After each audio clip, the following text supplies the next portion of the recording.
अस्सलाम वालेकुम बच्चों। आज हम सबक नंबर 7 खुराक में ग़िज़ाइयत पढ़ेंगे। खुराक किसे कहते हैं? खुराक यानी हम जो खाते हैं उसे खुराक कहते हैं। खुराक में ग़िज़ाइयत, ग़िज़ाइयत का मतलब होता है खुराक में यानी जो हम ग़िज़ा खाते हैं उसमें ग़िज़ाइयत होती है। ताकतवर कौन सी चीज़ें शामिल होती हैं वो हम इस सबक में देखेंगे। ग़िज़ा की ज़रूरत किस लिए होती है? हमको मालूम है ग़िज़ा की ज़रूरत किस लिए होती है। हमारे जिस्म को ताकत देने के लिए ग़िज़ा की बहुत ज़्यादा ज़रूरत होती है। उसके बाद खुराक के क्या मानी हैं?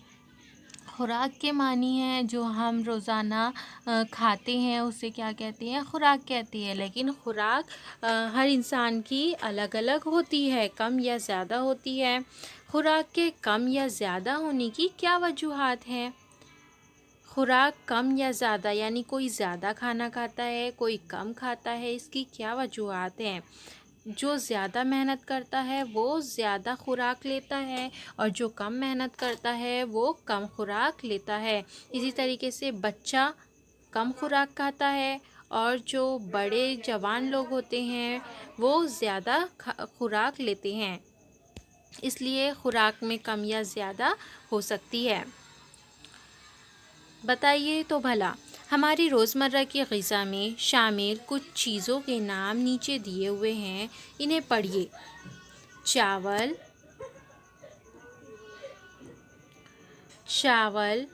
मूंग की आमटी यानी मूंग का सालन, चौलाई की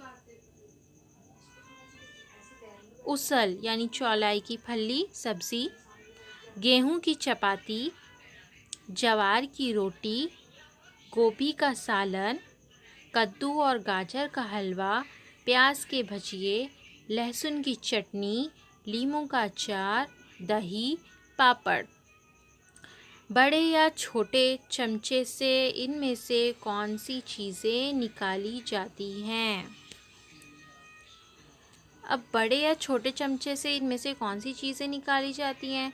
तो चावल बड़े चमचे से निकाली जाती है। मूंग की आमटी यानी मूंग की सब्ज़ी जो है वो भी बड़े चम्मच से निकालते हैं। चौलाई की उसल, गेहूं की चपाती, जवार की रोटी, इसके अलावा सालन, कद्दू और गाजर का हलवा, प्याज के भजिए, लहसुन की चटनी, ये छोटे चम्मच से निकाली जाती है, चमचे से निकाली जाती है। लीमू का अचार छोटे चमचे से निकाला जाता है। दही, पापड़ वगैरह छोटे चमचे से निकाले जाते हैं।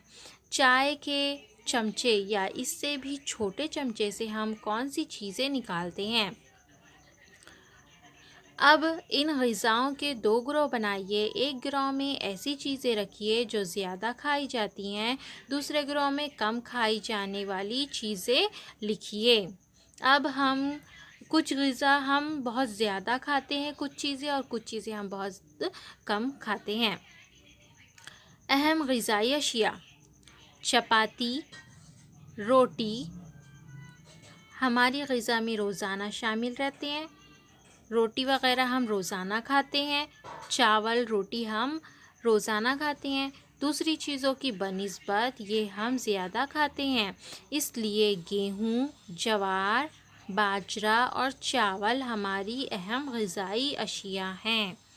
चपाती, रोटी, चावल के साथ दूसरी चीज़ें ग़िज़ा में शामिल होना सेहत के लिए ज़रूरी होता है। इससे हमें ज़्यादा ताकत मिलती है। इसके अलावा खाने में ये तमाम चीज़ें हो तो खाना मज़ेदार भी हो जाता है। ग़िज़ाई अशिया में तनु यानी किस्में, यानी खाने की जो हमारी ग़िज़ा है उसमें अलग अलग किस्में भी पाई जाती हैं। हमारी ग़िज़ा में शामिल दूसरी तमाम चीज़ें कौन कौन सी ग़िज़ाई अशिया से बनती हैं? अब जो हम ग़िज़ा खाते हैं वो हमें मालूम है कौन कौन सी ग़िज़ा से कौन कौन सी चीज़ों से बनती हैं। जिन मुख्तलिफ़ ग़िज़ाई अशिया से ये बनती हैं उनमें से चंद की तस्वीरें और नाम अगले सफ़े के चौकोन में दिए हुए हैं। इनमें से आपने कौन कौन सी अशिया देखी हैं? जिन अशिया को आप नहीं जानते उन्हें हासिल करके देखने की कोशिश कीजिए। अब पेज नंबर ये 42 है, 43 पे यहाँ पर दिया हुआ है हमको।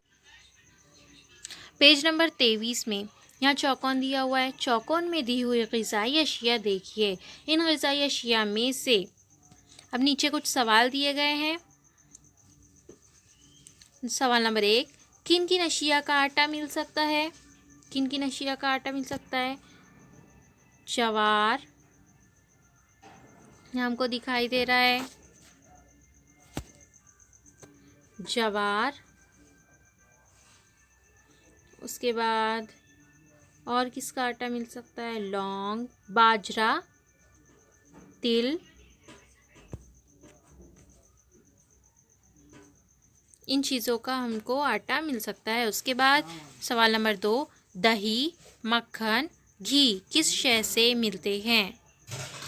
अब यहाँ पर हमको तस्वीर में दिखाई दे रहा है दही, मक्खन, घी किस चीज़ से मिलते हैं? तस्वीर में ढूंढेंगे हम किस से मिलते हैं? दूध से। उसके बाद सवाल नंबर 3, तेल के लिए किस शय का ज़्यादा इस्तेमाल होता है? तेल के लिए किस शय का इस्तेमाल होता है? तेल तिल से बनता है, तिल का इस्तेमाल होता है। उसके बाद सवाल नंबर 4, जानवरों के ज़रिए कौन सी अशिया मिलती है? जानवरों के ज़रिए हमको अंडे, दूध, ये 2 चीज़ें यहाँ पर हैं, इसलिए हम ये दोनों लिखेंगे, अंडे और दूध मिलते हैं। उसके बाद और क्या? गोश्त भी मिलता है ना। जानवरों के ज़रिए हो गया। सवाल नंबर 5, खट्टी, मीठी, तेज़, कड़वी अशिया कौन सी हैं? खट्टी अशिया यहाँ पर हम तस्वीर में देखेंगे। खट्टी अशिया कौन कौन सी है? लीमू खट्टी अशिया है। मीठी अशिया चीकू, हाँ खट्टी अशिया में लीमू आएगा, कैरी आएगा और इमली, ये 3 खट्टी अशिया में आएगा। उसके बाद मीठी अशिया कौन कौन सी हैं? चीकू आएगा मीठी अशिया में। उसके बाद तेज़ अशिया, तेज़ कौन सी है? मिर्च आएगा। फिर काली मिर्च, ये भी तेज़ अशिया में आएगा। उसके बाद कड़वी अशिया कौन सी है इसमें से? कड़वी अशिया आएगा करेला, कड़वी अशिया में आ जाएगा। इस तरीके से सवाल नंबर 5 हो गया। अब सवाल नंबर 6 देखेंगे, हम कौन कौन सी अशिया कच्ची खाते हैं? कौन कौन सी अशिया हम कच्ची खाते हैं? मूली कच्चे खाते हैं ना। उसके बाद मिर्च भी खाते हैं, चीकू, बाजरा नहीं, तिल भी नहीं, मूंगफली खाते हैं। उसके बाद कैरी, दूध और लीमू, इमली, ककड़ी, ये सब चीज़ें हम कच्ची खाते हैं। बहुत कम मिक़दार में कौन सी अशिया खाई जाती है? सवाल नंबर 7, बहुत कम मिक़दार में कौन सी अशिया खाई जाती है? यानी बहुत कम कौन सी अशिया खाते हैं? लौंग, उसके बाद काली मिर्च, ये दो अशिया जो दिखाई दे रही हैं वो बहुत कम खाई जाती हैं। उसके बाद सवाल नंबर 8, बहुत ज़्यादा मिक़दार में इस्तेमाल होने वाली अशिया कौन सी हैं? बहुत ज़्यादा मिक़दार में ज़्यादा कौन सी चीज़ें खाते हैं? क्या आएगा? ज्वार का बहुत ज़्यादा इस्तेमाल किया जाता है और तिल, बाजरा, ये तीनों चीज़ें जो है इसकी रोटी बनाई जाती है, इससे तेल निकाला जाता है और इसको वैसे भी बनाकर खाते हैं, तो ये तीनों चीज़ें आएंगी।